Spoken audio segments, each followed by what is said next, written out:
Sí, podríamos decir que el código deontológico es un conjunto de principios y de reglas que de alguna forma dirigen, vamos a decir, rigen la profesión, en este caso médica. Nuestro código deontológico, en principio, como el de cualquier profesión, es un principio, como hemos dicho, de principios y reglas éticas que rigen ese comportamiento, o mejor dicho, la actuación profesional, ¿no? Y como tal está regido, está editado, en este caso está configurado en nuestro caso por el Consejo General de Colegios de Médicos y publicado. El último fue en 2011 y es un código como tal, ¿no? Que se divide en diferentes capítulos, ¿vale? Que se denominan de determinada forma, relación del médico con los pacientes, relación del médico entre sí, etcétera, etcétera, etcétera, diversos capítulos. Y en esos capítulos quedan establecidos, según los diferentes apartados, pues esos principios, reglas básicas que debe cumplir el profesional médico a la hora de ejercer su profesión. Sí, son diversos capítulos los que tiene, como decíamos, desde un capítulo inicial que se dedica principalmente a decir qué es el código deontológico, en qué se basa, qué es realmente esos principios, reglas, y posteriormente se va desarrollando a través de una serie de capítulos, comenzando directamente por las relaciones de los médicos entre sí, las relaciones de médicos con los pacientes, el buen comportamiento, periciales facultativas, etcétera, etcétera, etcétera. Esos capítulos, podríamos decir, a su vez tienen diferentes artículos, ¿no? Entonces, realmente es un articulado, imaginemos que sería como un código penal o como un código civil, pero en este caso un código que corresponde a la deontología médica. Entonces, no tiene otra diferencia con cualquier otro código donde queda establecido, podríamos decir, mediante diferentes artículos, contenido en diferentes capítulos. Según mi opinión, el código deontológico es mi opinión y lo que vamos viendo al cabo de tantos años de profesión y sobre todo creo que ya son desde 2006 en la comisión deontológica de este colegio colaborando, ¿no? Es verdad que el código deontológico o la deontología médica debería estar desde el principio imbuida, podríamos decir, desde las facultades. Y sí que es verdad que en las facultades formamos facultativos médicos, después en las residencias los formamos también, pero realmente no hay una asignatura o un apartado de la asignatura, se da un poquito en medicina legal, pero muy de pasada que yo recuerde, hace muchísimos años y yo no estoy ya en medicina legal, ¿no? Pero se da, y yo creo que había que imbuir bastante más al estudiante de medicina en que cuando ejerce la profesión, dentro de esta profesión como en todas otras, pero creo que en especial en la profesión médica, ¿no?, ese código deontológico, ese conjunto de principios y reglas básicas son fundamentales para un comportamiento ético. Comportamiento que vamos a decir es quizá más exquisito que lo que exige la ley, pero nunca puede estar por encima de la ley. Es decir, no puede haber en un código deontológico nada que permita la ley y que por lo tanto esté sancionado en el código deontológico, ¿no?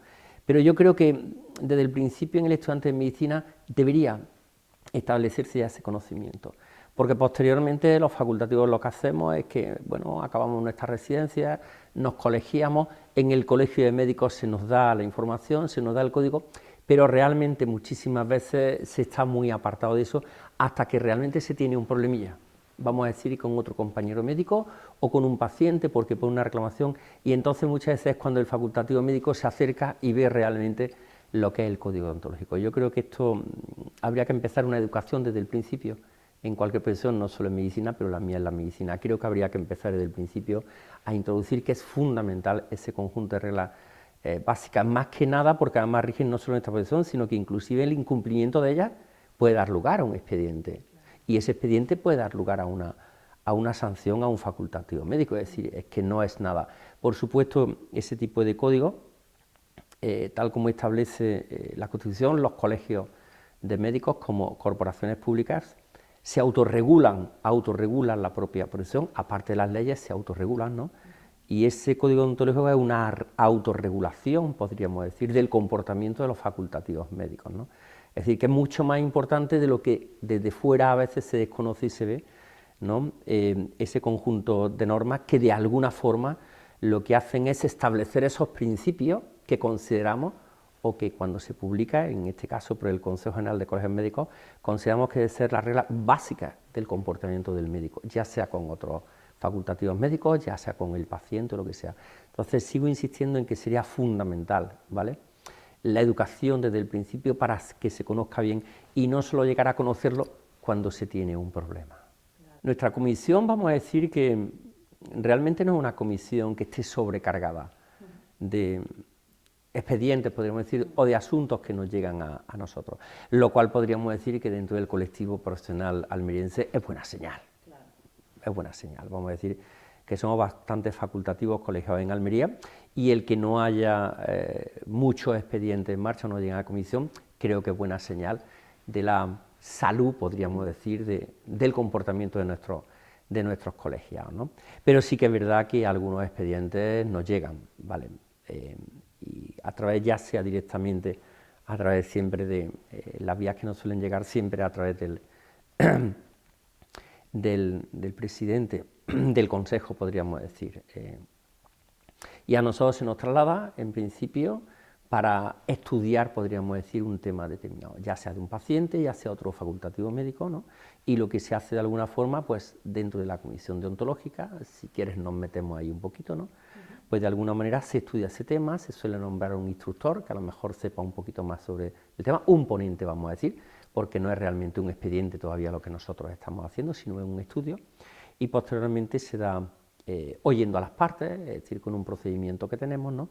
Posteriormente se da esa opinión colegiada, se le da en este caso al Consejo, ¿vale?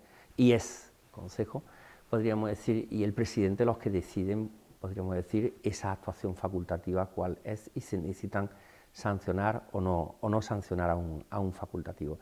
Pero vuelvo a repetir que dentro de la profesión médica almeriense creo que gozamos de buena salud en ese sentido. Nos llegan casos, algunos casos son complicados, ¿no? Vamos a decir que gozamos de buena salud en ese sentido. Sí, siempre, es decir, en cualquier tema que a nosotros nos llega, en cualquier procedimiento que a nosotros nos llega, por supuestísimo se intentan establecer las máximas garantías, ¿no? Desde luego la comisión pertenece al Colegio de Médicos, pero tengo que decir, desde el principio que yo entré, y creo que ha sido desde el principio de los días en el Colegio de Médicos de Almería, como en el resto de los colegios de España, entiendo, totalmente, no me cabe la menor duda, que pertenecemos a la Comisión Deontológica, vamos a decir, una corporación que pertenece al colegio, pero somos absolutamente independientes en nuestro dictamen, absolutamente. Nunca en mi vida profesional, mientras yo esté en la comisión, hemos tenido indicación alguna, ya sea por cualquiera de los miembros de la junta directiva del colegio. El presidente jamás ha interferido. A nosotros se nos pasa un tema y tenemos, podríamos decir, la máxima autonomía. Y dentro de esa autonomía y sobre todo independencia, que es ya una garantía, ¿vale?, para el estudio de un tema, nosotros lo que pasamos a estudiar ese tema y a las partes implicadas, ya sea la parte reclamante, sea un facultativo médico o sea un paciente, se le da traslado, lógicamente, en este caso al facultativo médico que ha recibido la reclamación, porque la parte, podríamos decir, reclamante ya ha expuesto sus hechos, se le da traslado a la otra parte, y lo que se intenta desde la comisión es valorar absolutamente todo, como si fuera, imaginemos como si fuera una instrucción de un expediente, de un procedimiento, exactamente lo mismo, e intentamos mantener siempre las máximas garantías de imparcialidad, por supuesto de secretismo.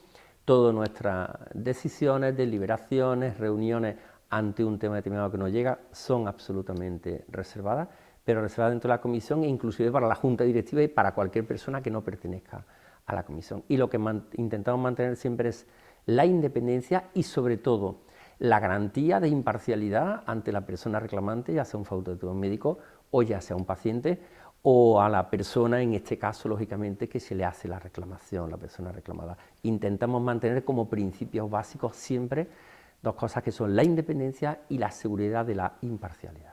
El actual es de 2011 y el Código Ontológico nuevo lo aprobó el Consejo General de Colegios Médicos en diciembre de 2022, pero se hace público ya en este trimestre, seguramente a finales de marzo, creo. No podemos entrar, por supuesto, en detalle porque no se ha hecho público y son conocedores ellos, sobre todo, lógicamente, el Consejo General y la Comisión Deontológica Central, ¿no? Pero sí que es verdad que tienen novedades y que ya se han publicado y todo, y de alguna forma es un código que se esperaba, ¿vale? Han sido 12 años desde el anterior código, se lleva gestando bastante tiempo, casi desde 2016 se pusieron a trabajar en eso, y tengo que decir que hay una participación prácticamente de todos los colegios profesionales de España. El nuevo código ontológico lo que intenta de alguna forma es adaptar, quizá por eso podemos decir 12 años, poco tiempo, pero claro, es que se intenta adaptar a la evolución de la sociedad, tanto en valores como en tecnología, y sabemos que tenemos una sociedad que está avanzando a pasos agigantados, ¿no? Con lo cual no es fácil, pero se ha conseguido. Yo creo que el nuevo código ontológico responde a eso, intentar adaptarse a lo nuevo, a la evolución de la sociedad, en valores y sobre todo en tecnología. Hay capítulos nuevos bastante interesantes, como podría ser la seguridad del paciente, como podría ser la telemedicina, que tantísimo se ha puesto de moda en la época, desgraciadamente en la época COVID, pero que es una herramienta, si se utiliza bien, es una herramienta también fantástica, si no se abusa de ella, ¿no? Y por eso se tenía que regular la telemedicina, como son la Big Data, las grandes bases de datos que ahora se manejan y todo eso, que es otro asunto importantísimo para mantener la confidencialidad y todo, y después la inteligencia artificial, que es otro de los grandes capítulos. Es decir, son 5 grandes capítulos ahora mismo que se presentan, que atienden sobre todo, pues eso, hay una evolución de valores y sobre todo de las nuevas tecnologías, y los médicos tenemos que estar en las nuevas tecnologías. Eso había que regularlo de alguna forma. Esos son los grandes avances, aparte de que el resto de los capítulos, por supuesto, se han revisado para adaptarlos sobre todo a lo que actualmente entendemos que es la sociedad o lo que demanda la sociedad y lo que tiene que seguir demandándose en el ejercicio de la profesión médica. Creemos que sí, otros códigos, vamos a decir, en otras cosas son más avanzados y podríamos decir que eso 12 años después prácticamente se presenta un nuevo código, podría decir poco tiempo, pero es que nuestra sociedad avanza a unos pasos enormes, como decíamos antes. La telemedicina, por poner un ejemplo, el gran auge de la telemedicina, que ya se hacía, ¿no? Pero se puso con el COVID. Y es una herramienta como otra cualquiera, y al ser una herramienta que ya está al servicio de la sociedad, bien regulada, había que regularla. Porque estamos hablando de medicina, estamos hablando del trato a un paciente, ¿no? No estamos hablando de una televenta, ni nada de eso, ni de Amazon o otras grandes cadenas, no es pedir un paquete, es prestar un servicio muy serio como el atender a un paciente a través de medios telemáticos. Eso había que regularlo a la fuerza. La seguridad del paciente, que hay un capítulo expresamente compuesto en la seguridad del paciente, no nos vamos a meter en él, pero había que regular también las garantías del paciente en cuanto a la información médica, el secreto médico, que también es otro capítulo aparte, las grandes bases de datos. Todos sabemos hoy día que se manejan bases de datos enormes por compañías, lógicamente médicas y todo, por los mismos facultativos médicos, ¿no? Y de alguna forma que además se utilizan no solo eso, es decir, sino también para obtención de datos, diagnósticos, etcétera, ¿no? Todo eso no estaba antes regulado y de alguna forma hay que regular eso. La inteligencia artificial, estamos metiéndonos en una era totalmente donde inteligencia artificial son las prótesis de nueva generación, son los implantes cocleares, etcétera, etcétera, etcétera, y lo que nos llegará. De alguna forma nos estamos adelantando a eso que va a venir. Quizá todavía estemos en los inicios, imagino que los códigos habrá que seguir retocándolos, pero una necesidad, lógicamente, porque la medicina no puede dar la espalda a esas nuevas tecnologías en las cuales se basa absolutamente. Por poner un ejemplo, todos lo sabemos, la famosa cirugía hoy con el Da Vinci, todos lo hemos conocido, que se puede hacer una cirugía, está inclusive a distancia. La medicina, como todas las ciencias, estamos a un nivel impresionante, que no estábamos hace unos años. Ese nivel que tenemos ahora mismo en la medicina y sobre todo con medios informáticos, de alguna forma hay que establecer una regla para poder establecer los principios básicos de que se utilicen y se utilicen bien, ¿vale? Porque estamos hablando siempre de datos muy, muy, muy sensibles y sobre todo, repito, estamos hablando de tratar a un paciente. Otras presentes otra cosa, nuestro objetivo fundamental es atender a un paciente y detrás de un paciente hay una vida, hay una persona, ¿no? Y ese es el trato que se le tiene que dar, el mejor trato posible.